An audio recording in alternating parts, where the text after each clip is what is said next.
ఎక్కడికి వెళ్ళొస్తున్నారు బాస్? ఆంటీని చూసి వస్తున్నానరా. ఏ ఆంటీ? ఆ బ్యూటిఫుల్ ఆంటీనా? అంత కోపం ఎందుకు బాస్? ఇప్పుడు నేను ఏమన్నానని? బాస్ అడుగుతున్నానే తప్పుగా అనుకోకండి. మీ ఫిగర్ ఎప్పుడు మూటోటుగానే ఉంటున్నారు, ఎందుకని? అలాంటిదేం లేదే. చాలే ఊరుకోండి బాస్. ఆ రోజేమో మెట్ల పక్కన పడుకుని నిద్రపోయారు. మొన్న ఒక రోజు కార్ ఎక్కించి రోసిని రోస్ట్ చేసేశారు. ఇంకా ఇలాంటి విషయాల్ని గమనిస్తూనే ఉన్నాను బాస్. తన వల్ల మీరు కూడా చాలా మారిపోయారు బాస్.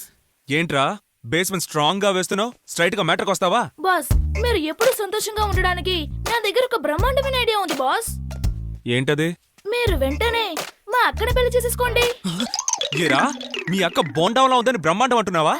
అది కాదు బాస్, మీరు అమ్మాయిని పెళ్లి చేసుకుంటే మీకు ఏం లాభం చెప్పండి? అదే మా అక్కని పెళ్లి చేసుకుంటే మీకు బంగ్లా దక్కుతుంది. ఒక్క దెబ్బకి 2 బంగ్లాలు. మీరు ఒక్కసారి మా అక్కతో మాట్లాడండి. అక్క తనని పిలుస్తావేంట్రా? తమ్ముడు ఏంటి నానా పిలిచావా? అక్క నీకు పెళ్ళైతే మీ ఆయన్ని ఎలా చూసుకుంటావు? ఈయనకి వివరంగా చెప్పక. అది ఏంటంటే ఇంత హఠాత్తుగా అడిగితే ఎలా చెప్పనురా? చెప్పక సిగ్గేస్తుందిరా. మాటల్లో చెప్పనా లేక పాట పాడి చెప్పనా? అక్క నీకు బాడీ ఉన్నా చక్కగా పాడగలవు. పాడుతుంది వినండి.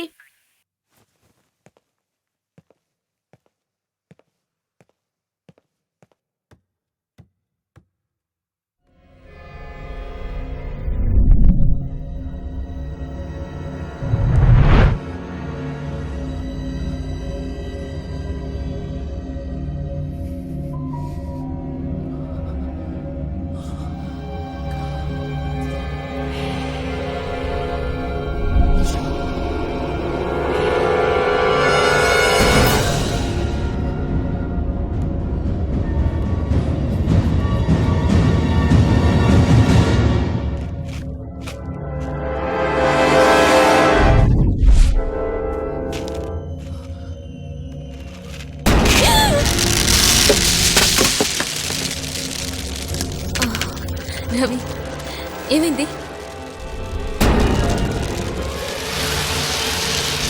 రవి ఎందుకు అదోలా ఉన్నావు? అదే లేదే. Are you sure? Yeah. Okay. Ganesh ఎందుకో పిలుస్తున్నాడు, కిందకి వెళ్ళి చూసొద్దాం. రాచారు. లేదు నేను క్లీన్ చేసి వస్తాను. తర్వాత చేసుకోవచ్చులే, వాడు వెయిట్ చేస్తున్నాడు. పద పద చారు.